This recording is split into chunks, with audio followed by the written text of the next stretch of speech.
Here's a message for parents on God's promises for children and wisdom to overcome challenges. Good morning, church. It's so good to be here once again. Uh, yeah.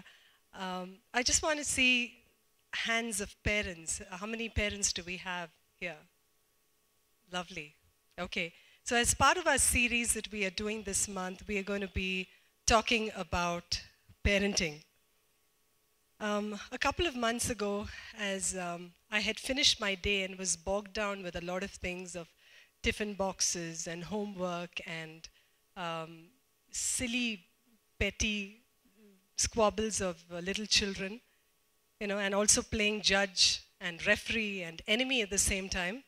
I get to put my little girl to sleep and I give her a big sigh and I go, and she says, "Amma, why do you sigh so much? Is it because you have 2 children to take care of?"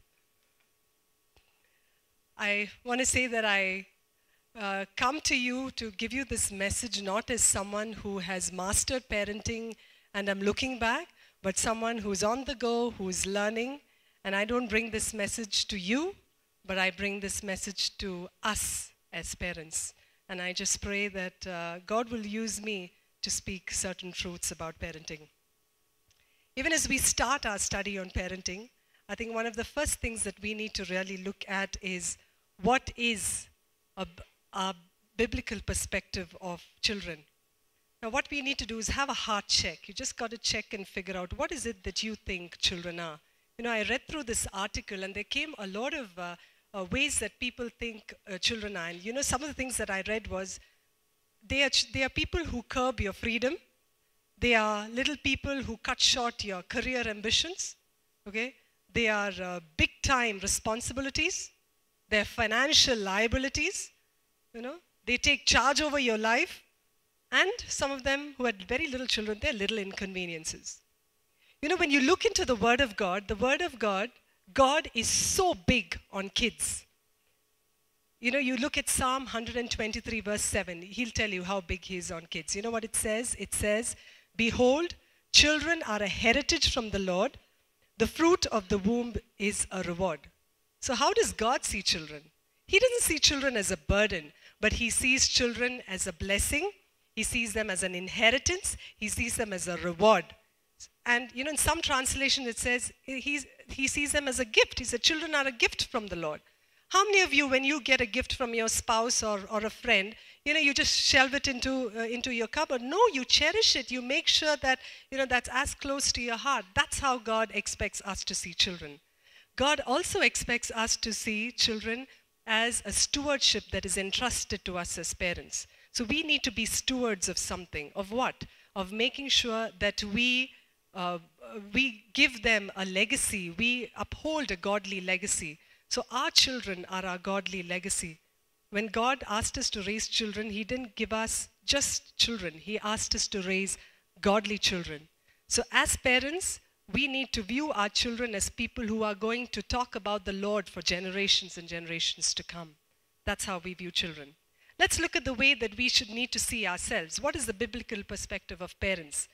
Now, as parents, we often think the worldview of responsible parenting is seeing that our kids have a good education, that they make sure that they go to good schools, they have a job, and they're successful and they're married. That's what we think. That's what the world thinks responsible parenting is.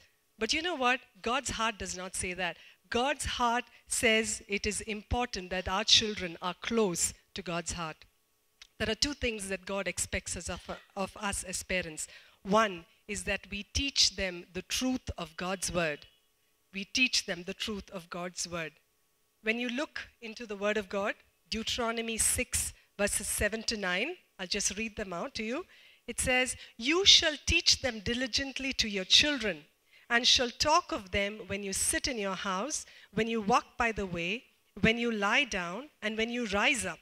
You shall bind them as a sign on your hand, and they shall be as frontlets between your eyes. You shall write them on the doorposts of your house and on your gates." So what does God say? Along with us parents being a godly example and loving God, we have to teach our children his word. And it's not something that you just keep for Sunday morning or for nighttime 9 o'clock prayers. God says it has to be done every time. In the morning, in the night, when you're in the car, when you're in the ice cream parlor, in a football game, whatever. We need to be teaching our children the Word of God. That is God's view of us. What does He expect of us? The second thing. God expects that we bring up our children in the nurturance and admonition of the Lord. Now, that is our primary responsibility. Now, when you look at that verse, Paul says two things. He negatively says, especially to fathers, do not exasperate your children. And positively he says, bring them up in the admonition of the Lord. I know Pastor had spoken about some of this, but yet I do want to repeat it about how do we exasperate children. Often, we sometimes exasperate them by being very overprotective about them. We just don't give them their space. We have to be in their lives at all times. That is exasperation. Another thing that we do is we play favoritism. If you have two kids, you just tend to choose to be more nice to the younger one. Or you tend to be more nice to the one who's more pleasing or the one who's more obedient. But God says that is exasperation. We cannot be playing favorites. The other things that we do is we sometimes neglect them. We just don't take care about what they think of or what they are in. And for us as parents who are teens, we just fail to treat our teens as adults. We still treat our teens as they are little. But that is a form of exasperation. So we are want not to exasperate our children, but instead bring them up in the nourishment of the Lord. What does that mean? I'm sure some of you are plant lovers here who love plants. How do you take care of a plant? Do you just let it out in the sun and say, okay, grow as you can and give me the fruit tomorrow? No. You would water it. You would put manure on it. You would make sure that you prune it. You would do as much as you can to nurture your child. And that's what God expects of us, to nourish them, to nurture them in the admonition of the Lord.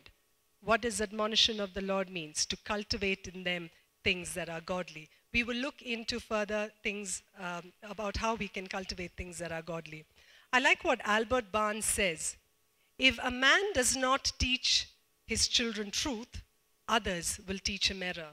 So if you as a parent do not take up your godly responsibility of teaching your child about God's word and bringing them up in the nourishment of the Lord, there will be someone who's waiting to pounce on your child to teach them error. So parents, buck up. Okay? This is what God wants of us. We're going to next look at certain premises for children parenting. I'm sure some of us have constructed homes. And when we construct homes, we kind of put pillars as our foundation so that our home is strong. I'd like to bring before you 4 pillars of Christian parenting. One of the first and most important thing is knowing God and having a personal relationship with Him. Now, this is absolutely crucial to our relationship with our children. The starting point of parents is not children. The starting point of parents is us as parents. And if we need to bring our children up in the Lord, we have to be in the Lord ourselves first and foremost. The second thing is trusting in the covenant-keeping character of God. Some of you probably have been very discouraged lately when you look at your children. You look at your children and say, I've spoken the covenant over them. I've spoken these promises over them. But where did I mess up? Why are my children turning out to be like this? Let's just look at a couple of stories. Let's give a fictitious name of a dad and mom A. Now, these are parents who did not go to church as young people, who did not know the Lord, but they did get to know the Lord once they were married. And what happened is they wanted to make a change in their family to make sure that they bring up their kids in the Lord. But soon they ask questions. I've not had a parental role model who can talk about Christ. Am I able to do this? Will I be successful in bringing my children in the Lord? That's the first set of parents. Let's look at another set of parents, dad and mom Z. Many of us like the ones in church. The tongue-talking, spirit-filled parents, who know everything about parents, who, make sure that the children learn the word of God from top to front. And one day, the son comes up and says, Mom, I'm in love with someone who's not of the Christian faith.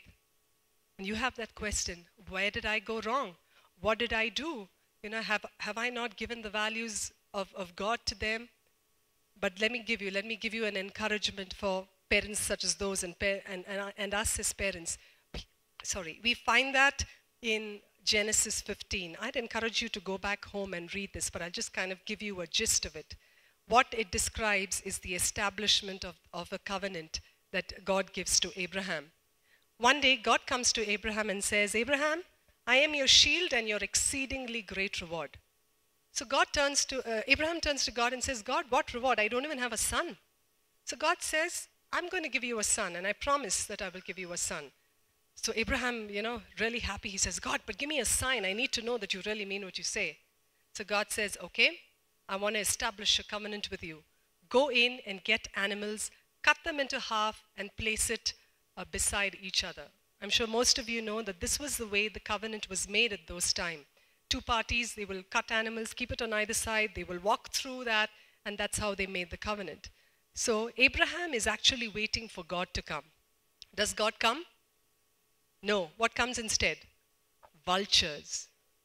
Vultures are there to prey on the carcasses. And after that, Abraham falls into a very deep sleep. And when he's asleep, God comes. He comes to establish his covenant through a smoking furnace and a burning pot, which represents his presence. And God makes that covenant. So what do we need to believe in? That no matter who we are, no matter what kind of failures we show in as parents, God is true to his covenant. He will establish and he will fulfill his promises for our children. Amen? Amen. What is the third point? The third point is God is our perfect Father. I don't know of how many of us have come with homes who've had good parental role models. If we've had good parental role models, we are blessed. But there may be some of us sitting here who did not have good parental role models, who may not have modeled Christ in their parenting. So what do? Where do we have an understanding about how to parent our children? Let me give you a story. The story is told about a woman who brings a leg of ham for the Christmas dinner. As she's preparing the ham, she cuts either side of the ham and she puts it into the oven. So her husband asks, darling, why did you cut the ham? Why did you cut the sides of the ham and put it into the oven? So the wife says, I don't know. I've just seen mom do it every time, so that's why I do it. So in the evening when mom comes, son-in-law asks, Mom, why do you cut the ham on either sides and put it into the oven? So mom thinks and says, well, I don't know. Grandmom always used to do it that way. So when they get to see grandmom after a month, they ask grandmom, why do you do that? So grandmom says, well, when the children were little, we had such a small oven that we really couldn't fit the entire ham in, and we had to cut the sides of it to push it in. Sometimes we are like that as parents. We just do things that our parents did or things that parenting seminars have said, and we just parent according to what we have seen without logic and reason. But where do we learn about parenting? We learn about parenting from God's word. Because God says he is the ultimate father. If you remember, that's what Pastor said last time. He is the ultimate father. He is the perfect parent. And when we understand that, we have a simple formula for us to parent. As God parents us, we parent our children. As God parents me, as God disciplines me, I discipline my children. So we have an absolute model of parenting right in the Word of God. And I just urge you parents, look to the Word of God to figure out how is it that you can deal with your children. The fourth pillar that we have for Christian parenting is the marriage relationship. Now, the greatest influence that you are going to have in parenting will not come in your role as a father and mother, but in the role of a husband and a wife. Now, your children need to know that there is already an established social structure at home before they come in.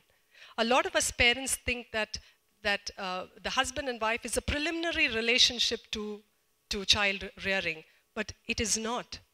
God intended that the husband and the wife should be the priority relationship.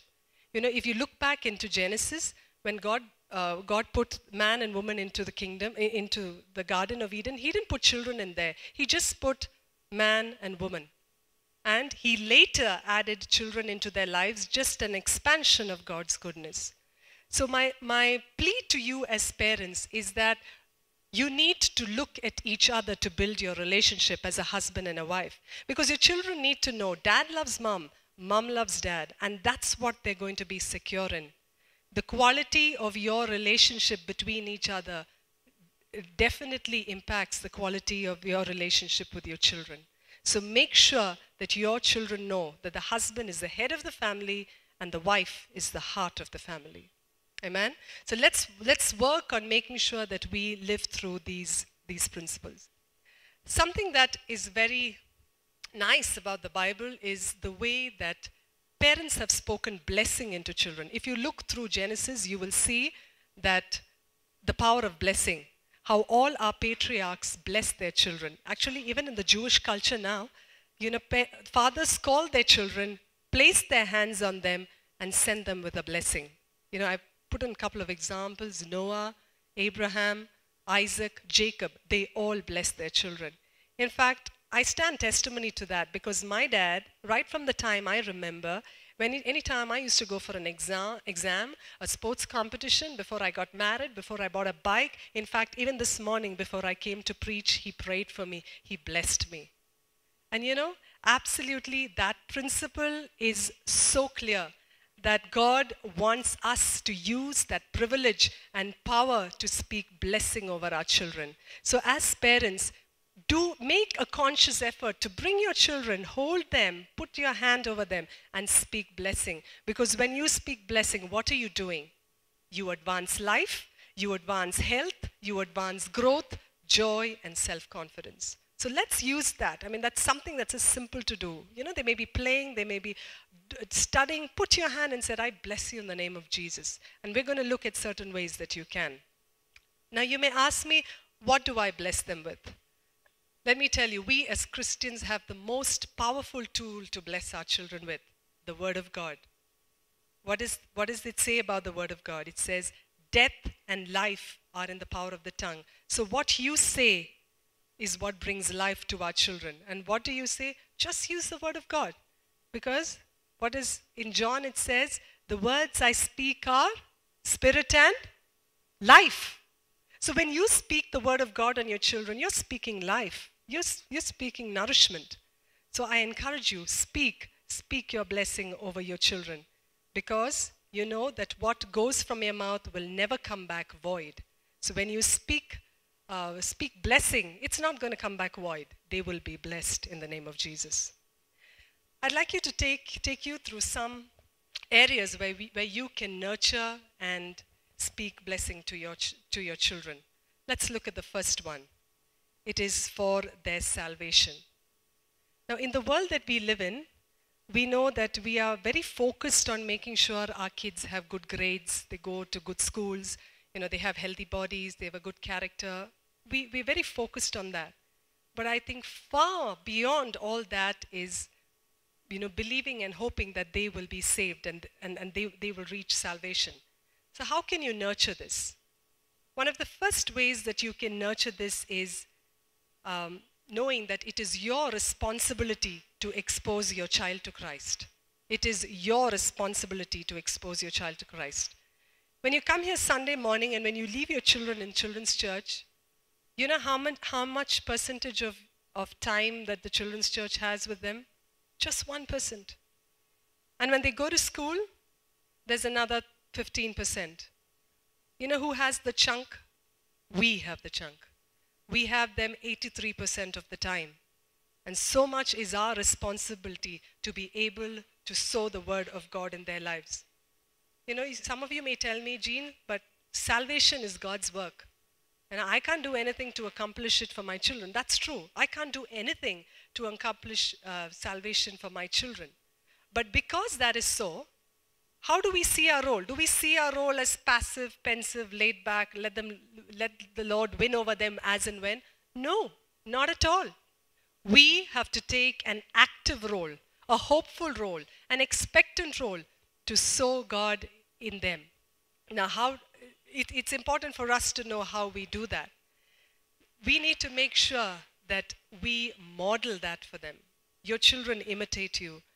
I don't know if you remember your children as babies or as little kids. My son used to wear Binny's shoes and walk around. My daughter wears my dupatta and walks around. They are imitating me. And it's not just in the clothes I wear, but they're imitating me in the life that I live. So because they are so prone to imitation, I got to be absolutely careful. I got to be absolutely responsible to bring them to the Lord. How do you do that?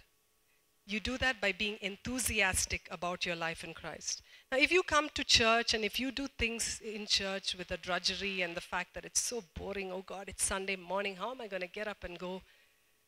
It's till 1 o'clock. Your children are going to pick that up. Okay? If you grumble about how you serve in church, if you grumble about being in the setup team or grumble about getting up early in the worship team, your children are going to see that. But joyfully, if you are to take up those responsibilities knowing that God has put you there, your children will absorb that and they say, yes, I want to be like my dad. I want to be like my mom who's so passionate about God. What's the third thing we do? We need to demonstrate the special place that the Bible has in our life. How many of us take time as parents to make sure that we spend time with the Lord in the morning? You know, our kids are watching. Let me urge you parents, if there's anything that you miss, even if you don't go for your job that day, make sure that you read your Bible. Make sure that you sit in the feet of the Lord, because your children are looking and they want to see how much you live your life. So, don't keep your Bible as a household article somewhere and dust it up Sunday morning, but make sure that it is a part of you every day of your life. Talk about what you are learning in the Bible. Talk about the decisions that you're making. Say, I have something to do. My boss has asked me to, do something that's not right. Open your Bible, find your answer. Tell your child where you found your answer. Let your child know that the Bible is the most important part in your life.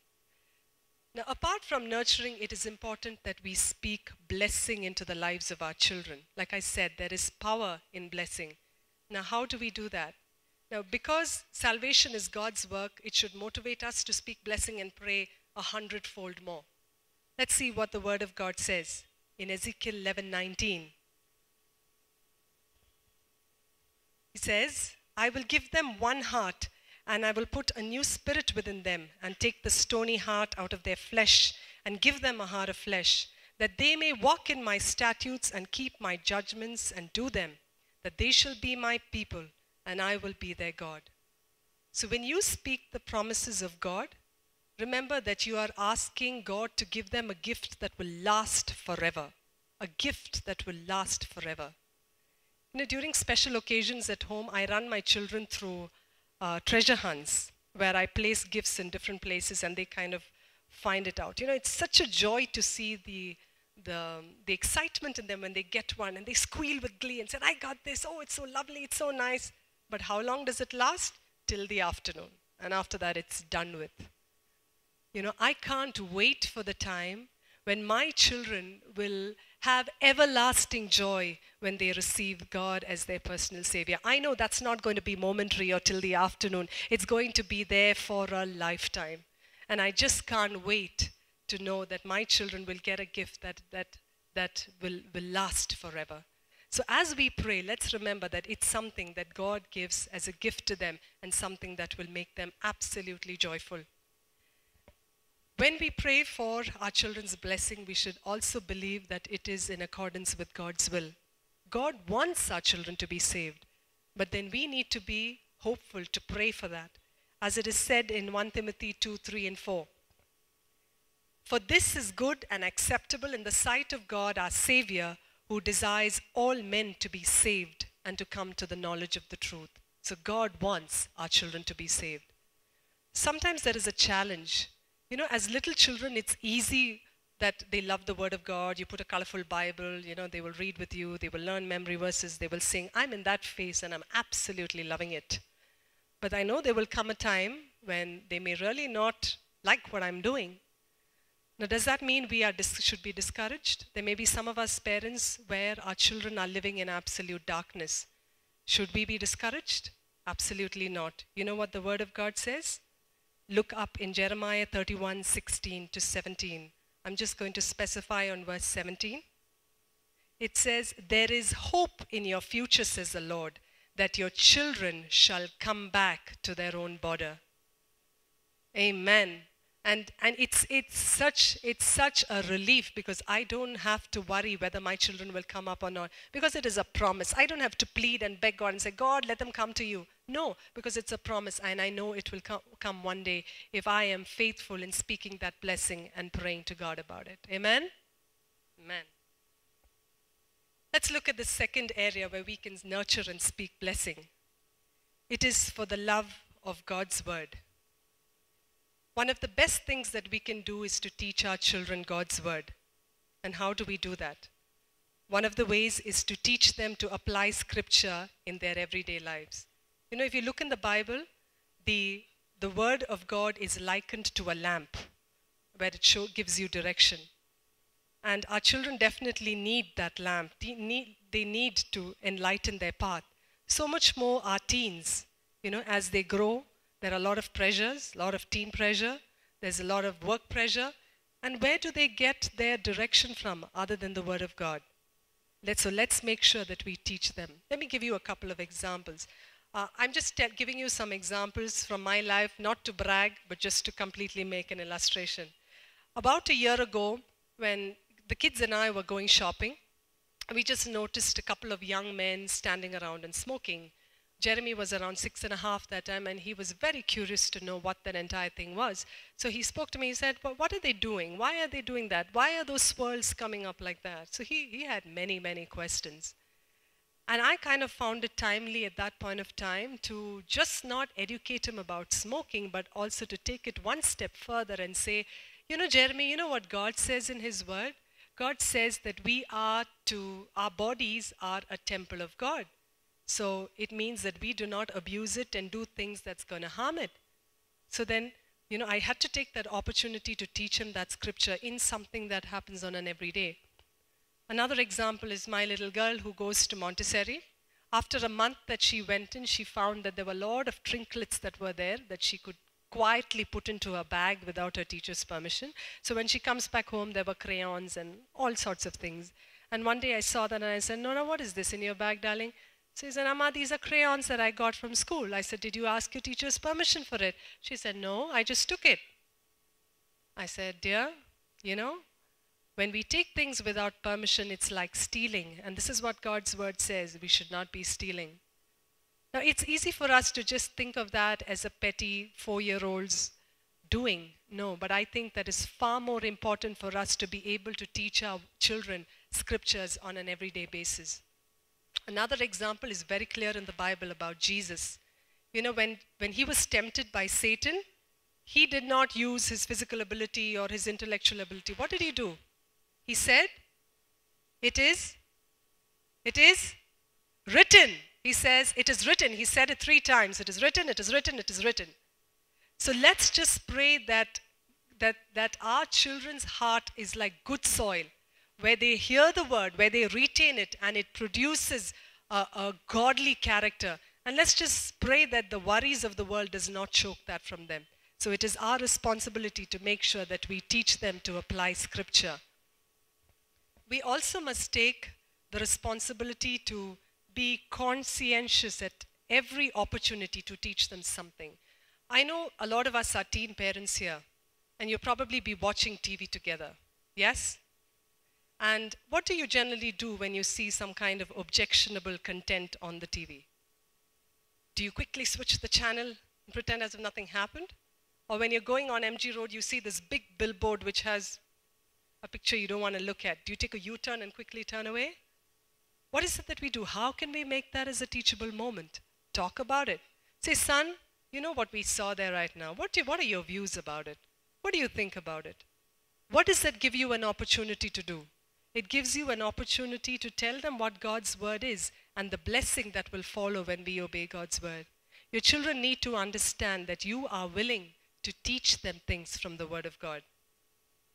So even as we nurture them, let's be keen to speak our blessing to them, as the word of God says. So let's pray. Psalm 119:11 says, God, I just pray that your word will be hidden in their hearts so that they might not sin against you, and pray that they will desire God's word more than gold and will love it more than honey.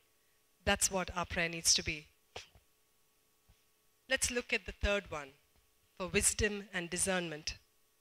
Now, some of us may have questions about the choices our child makes. You worry because sometimes I tend to look back. I say, God, when Jeremy and Nora come to become 18 and 21, will they know who they have to marry?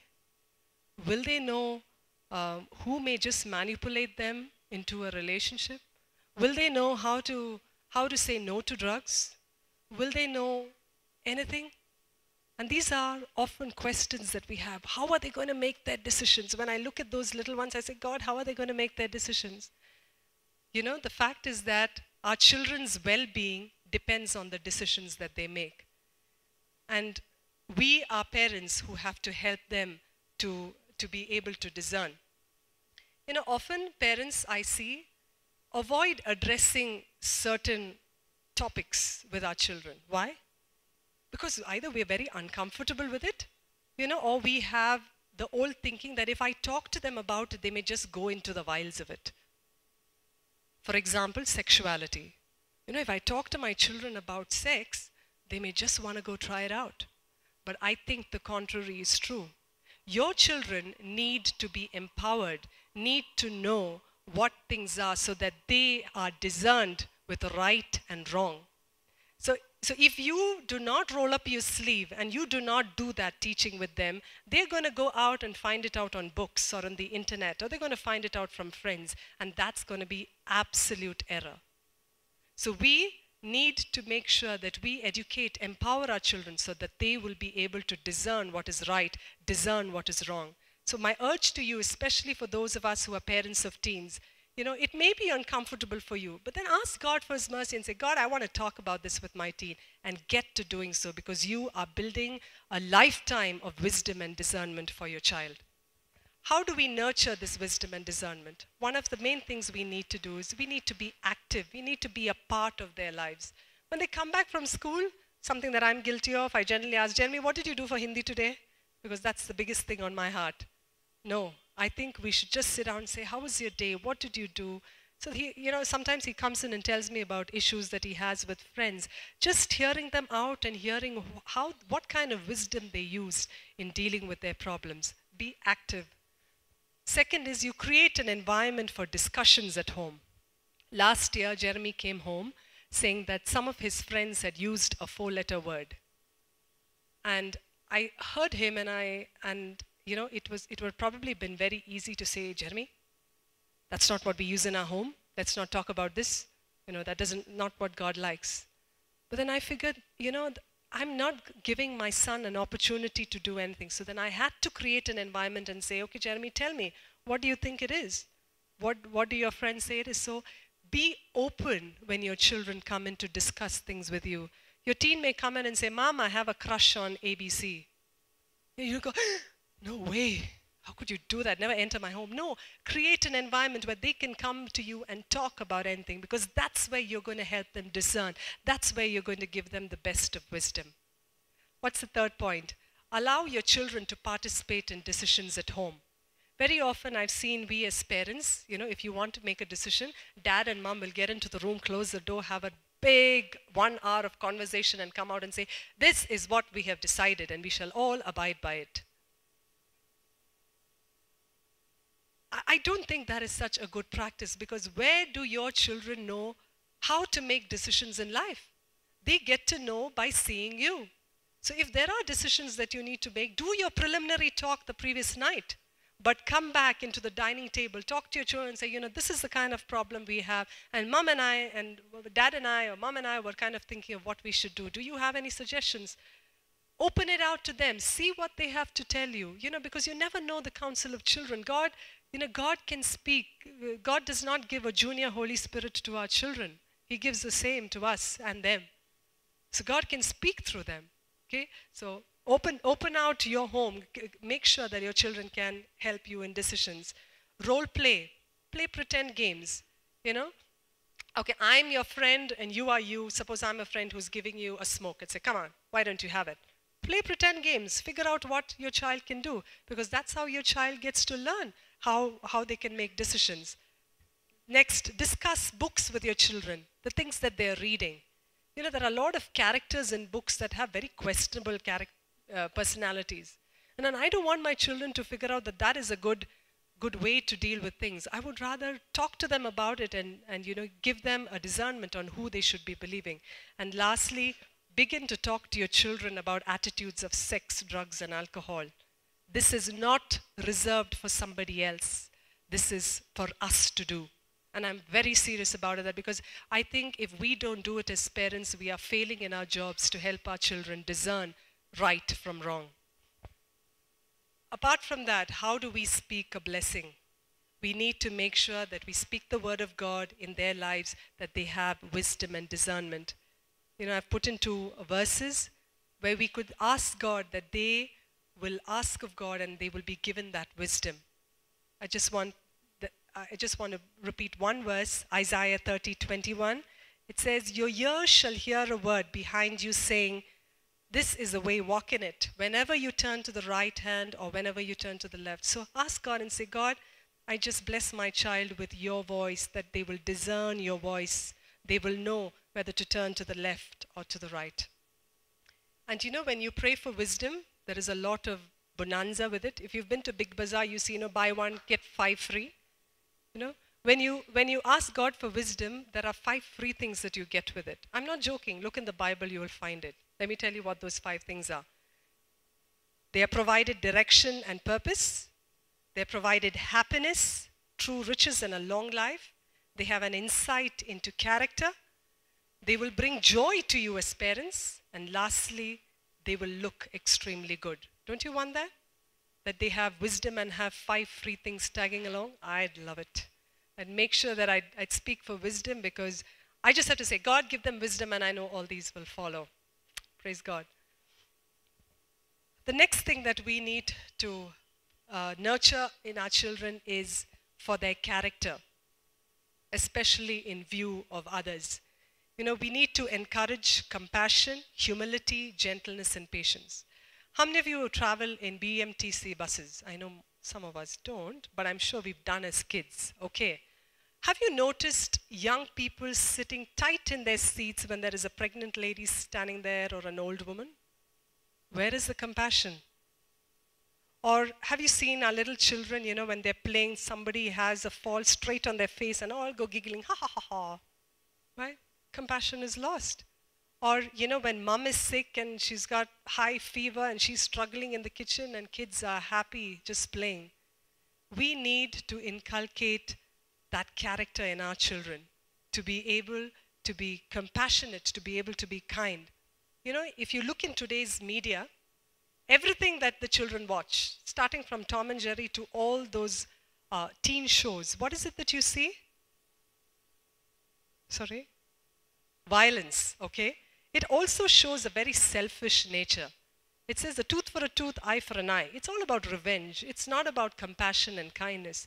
So in a world where there is no compassion, what are we to do? We need to nurture them. How do we need to nurture them? Number 1, remind our children to put others first in a me-first society. Put others first in a me-first society. At home, this is a lesson that I attempt to teach my children every day. When I share a cookie, when I break it into half, or when I share a chocolate, inadvertently, one piece becomes bigger than the other.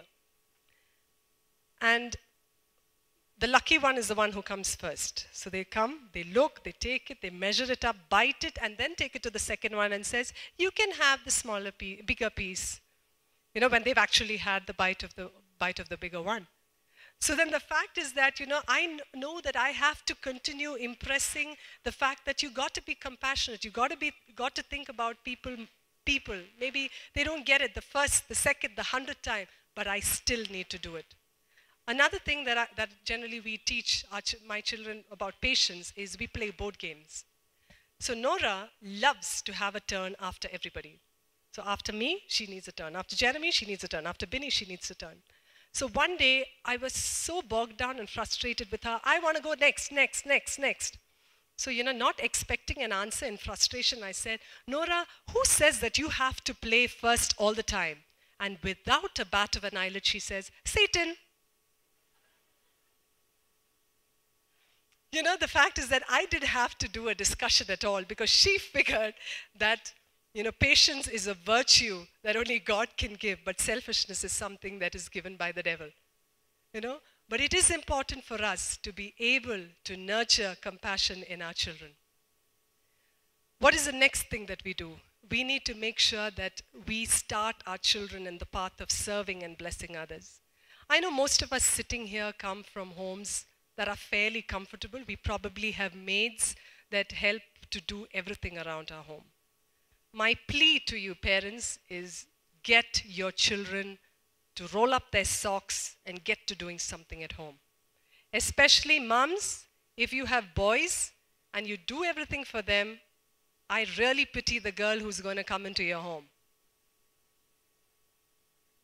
Our children need to know that they need to serve. And where do they learn that? Not when they are married. They need to learn that right now. Making sure that they pick up the dishes or they throw the garbage or filling the water bottles, whatever it is. Give them something to do so that they know that serving is, servitude is a character that they need to build up. Even when you have maids at home, how many of our children call our maids by the name Akka or Amma or just call them by name? I don't think that's right. Even though they are maids, they need to be respected. And where does that come from? When we teach our children that, when we teach our children, you need to call her by an Akka or an Amma or whatever. That's how we teach our children respect. That's how we teach our children servitude. Now, apart from what we can do, we need to bless them. We need to bless them with the word. We need to bless them and ask God using this verse, 1 John 3:18. Let us not love with words or tongue, but with actions and in truth. So let's just pray that our children are compassionate, are kind. The next thing we deal with is for their character in view of themselves, self-control, self-discipline. If you have children, if you have more than one child, you probably see the stark differences in their personality.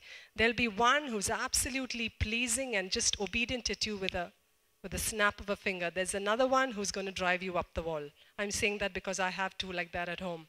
Okay? Now, what does that mean? That I do not teach the one who's not disciplined self-control? No. I need to teach the one who does not have self-control the same measure that I did for the first one. Why?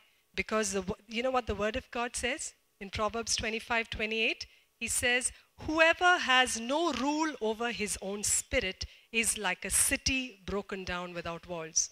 So if my child does not have self-control, he's like a city that has no walls. And what happens? The enemy comes in, destruction comes in, death comes in. So I need to teach my child self-control. How do I do that? Certain ways.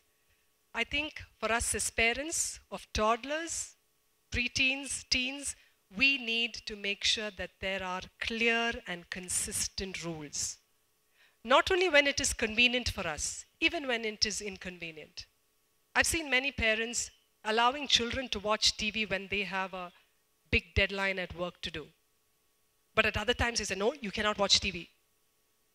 We need to be consistent about what we expect out of them. Because if you want them to be self-controlled, they understand that principle only when you give it to them. So give them consistent rules. So if there's a rule that you stand by it in good or at bad. What is another thing that you do? Maintain consistent boundaries. Your children need to know that there is a structure. For us who've had babies, you do not just leave your child to cry and then you give them, your child cries and then you give them a feed. Or your child cries and then you change their nappy. Their child cries and then you put them to sleep. No, you kind of follow a pattern or a structure. You give them something that they need to follow. Because that's how they build the understanding of self-discipline and self-control. So as parents, you and I need to give them structure. Don't leave your children like lost sheep. They can come home whenever they want to. They can watch TV as long as they want to. They can be out with friends as long as they want to. No. I think we as parents need to buck up and figure out that there is a structure that needs to be followed. And when you do it young, It gets easier when it's done older. Now, if you have a teen who's 18-year-old and you're going to build a structure now, you're going to be in big trouble. So, as young parents, try and build structure right from the beginning. The third thing to do is to identify behavior and prepare them. One of the things that we do at home is we have these meetings in the car. When our children have to go to a friend's house or have to go somewhere, we kind of speak to them and say, you know, what is your conduct of behavior? What is it that you should do? And they kind of tell us, okay, this is what we're expected to do. So they kind of know what is it that is expected out of them. Let us speak blessing into their lives, and that let us know that discipline will produce a harvest of righteousness and a peace for those who have been trained by it. The next one we go to is spiritual protection. You know, we are very keen that our children are physically safe, but there is so much in the world that is there outside, in books, in music, in cults, in false teachings. Everything is around, standing as a vulture there, you know, where children kind of pick up all the wrong things. What is it that we need to do to nurture? I'm sorry, I'm going a little fast because we're running out of time. We need to be involved in our children's lives. How do we do that? Find out what they are doing. Find out where they're going, what interests they are. If they're going for yoga, find out what they really do there. If they're going for Tai Chi, find out what is it that they practice over there. It is important that we know what we are giving to our children. Secondly, we get them dressed for battle. We get them dressed for battle and clothe them in the armor of God. I don't have to specify that to you. In Ephesians 6:10-18, it says, the belt of truth, the shield of faith, the breastplate of righteousness, helmet of salvation, and the sword of the Spirit, which is the word of God. Dress them up in that so they know who it is that they have to fight. What is the blessing that you will speak? That the angel of the Lord encamps around those who fear them. Let's look at the second last one. That is for their relationship with you as a parent. Now, it is important. I know Pastor has spoken a lot about it last week, but just to make myself, to emphasize it a bit more, taking from Malachi 4:6, it says, turn the hearts of the children to turn the hearts of the fathers to their children. What do we turn from? Three things. One, we turn from our selfishness to our giving. You know, we need to give our time. We need to give ourselves. We need to give up of our interests and make sure that we spend time with them so that they build a relationship with us. What is the second thing we do? Turn from pride to humility. How many of us have said sorry to our children? You know, very often Nora drops milk, and that bothers me immensely because I hate this cleanup. But then I know that I shouldn't have shouted at her for something that was absolutely not her mistake. And I've had to be humble to say sorry to her. I know that she needs to know that I'm not perfect. I'm not the perfect superwoman, or my husband is not the superman. We need to be apologetic and say sorry.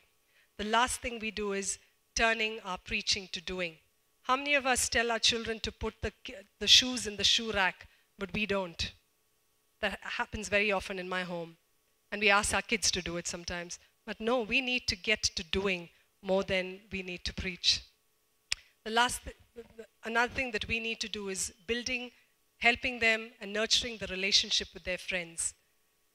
We need to know that our children's strongest influence is their friends. Their values and identity are built because of their friends. What do we nurture? We need to make sure that they choose their friends wisely. They need to choose their friends wisely. So what do? You need to talk to your children about the kind of friends they have. It doesn't mean you become a spy or a detective and go behind them to see where they're going and what they're doing. No. But make sure that you help your child talk about it and say that, you know, you're committed in your child building a strong character. Because the Word of God says, evil company corrupts bad habits. So you want your child to be in excellent company. What else do?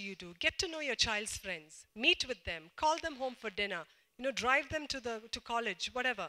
Another thing you need to do, parents, is speak to your children's friends' parents. Establish a relationship with them. Bring them to church on Sunday. Get to know who they are. Because unless you know what is their background, you're not going to know what is the need of their own child. So begin to build a relationship with the child's friend. And lastly, speak over their friends. Speak the word of God. Say, God, I just bless Jeremy's and Nora's children, Nora's and Jeremy's friends, so that they will be marked with integrity, purity, and a Christian faith. Lastly, it is for their life's purpose. You know, our children are also called by God, not just you and me. They're also called by God to do great things. Last year, Jeremy had many desires on what he wanted to be. So he had a profession that he wanted to hold right from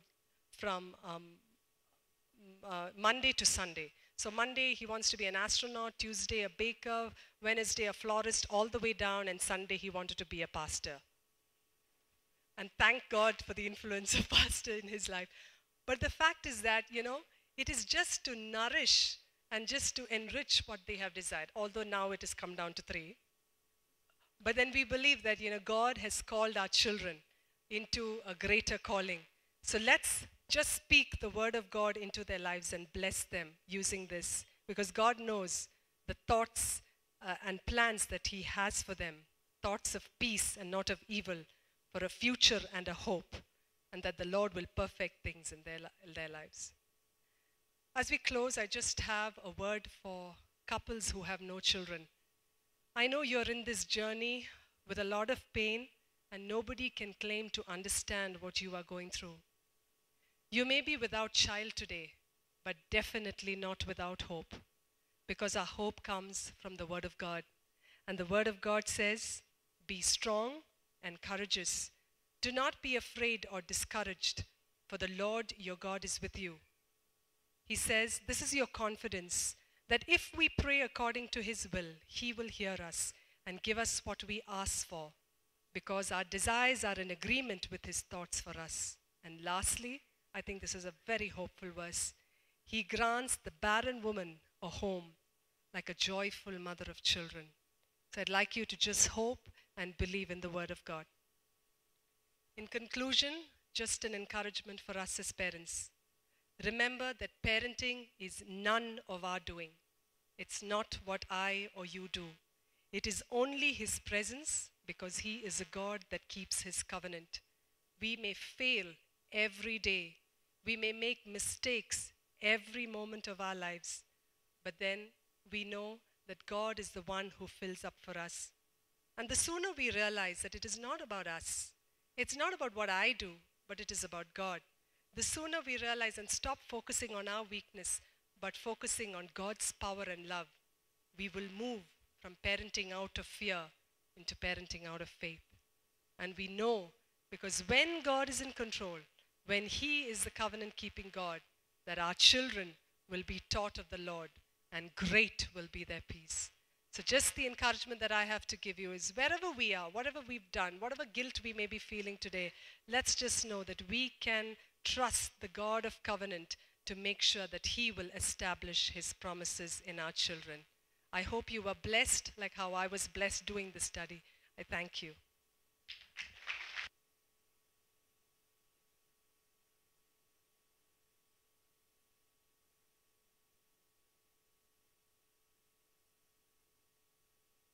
Eugene. Yeah, can we all rise up? Just invite the worship team here.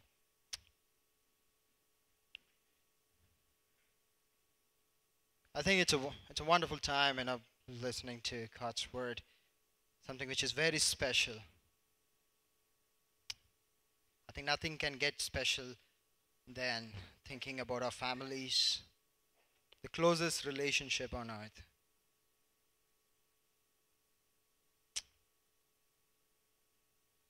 Let's just take this time to just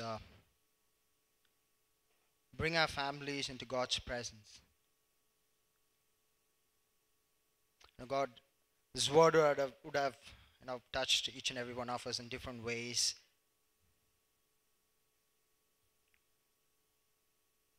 And we know that it is very important to have this family out here on earth, aligned to God's will. And let's just take this moment just to speak those words, whatever we listened, whatever we heard, into our families. And I think that is the powerful way of showing what God is doing in earth.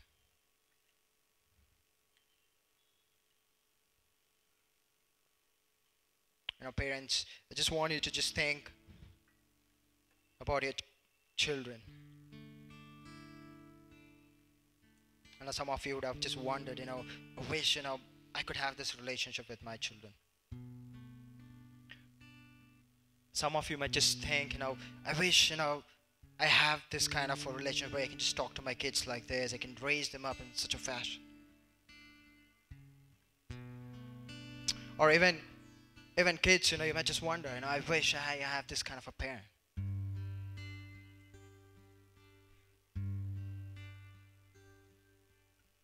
And we know that God establishes those relationships. I just encourage every one of us and all the parents and the children to bring those relationships into God's presence.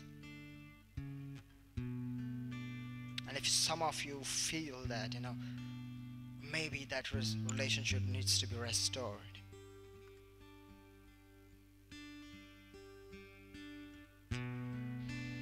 this is the time. God has given family this responsibility of raising men and women of God, and it starts from the family. And as we sing this song, let's just bring to God's presence that every stronghold, everything that is just holding up, from getting us closer, will be undone, and the relationship will be restored today. And it'll be a new relationship. And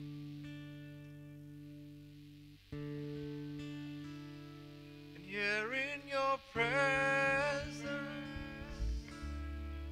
we are undone. And here in your presence,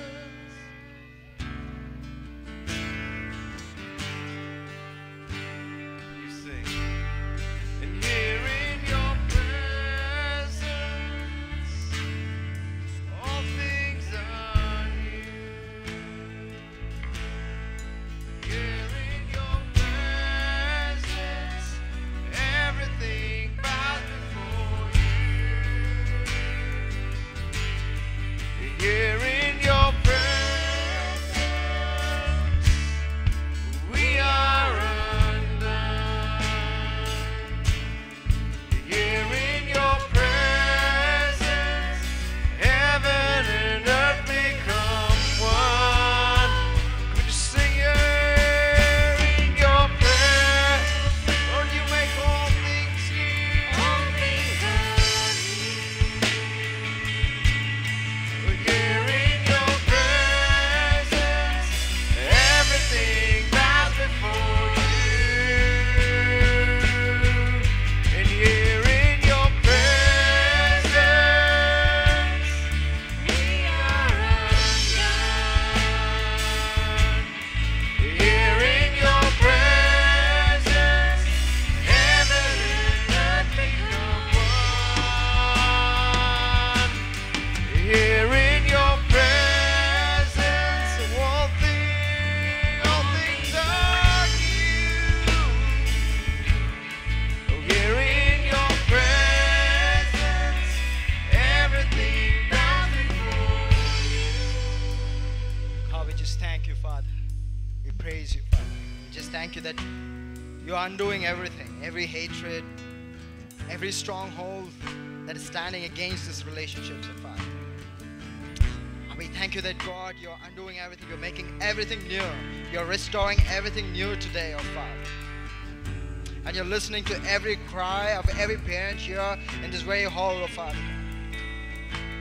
And we thank you that, God, you have restored every cry of a child, oh Father God, of young people out here, Father God, who are just crying out for this relationship. We thank you that, God, you have restored. Father God, we just thank you. We want to see heaven in our family, oh Lord. We want to see Jesus being sent of a family, oh Lord. And we thank you and we pray that, oh Father God, that, God, you will give our parents the wisdom that they need, oh Father God, to raise up kids, oh Father God. That our families will be a prototype of heaven on earth.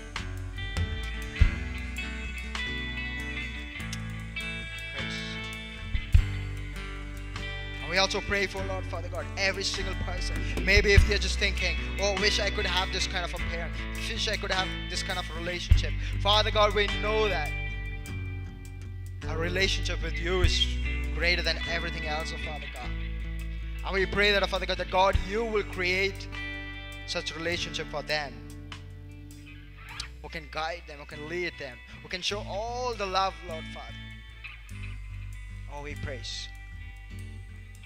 And we thank you that, Father, as we go back, we're going to see a new home, oh Father God, where your blessings are abundant, oh Father God. That God, the society will just look at our families and we know that, Father God, you are truly the God. And we thank you, Father. Thank you. Amen.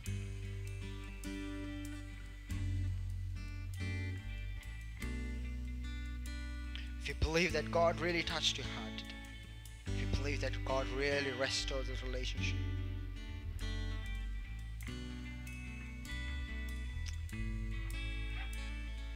just give a big thanks to God.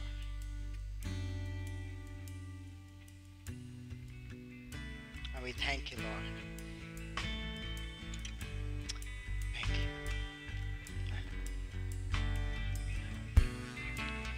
Let's close. The Lord bless you and keep you. The Lord make his face shine upon you and be gracious unto you. The Lord lift up his countenance upon you and give you peace. And everybody said, Amen. We trust that this message was a blessing to you. We'd love to hear from you. You can email us at contact@apcwo.org. Also, visit our website www.apcwo.org for additional resources. Thank you for listening, and God bless you.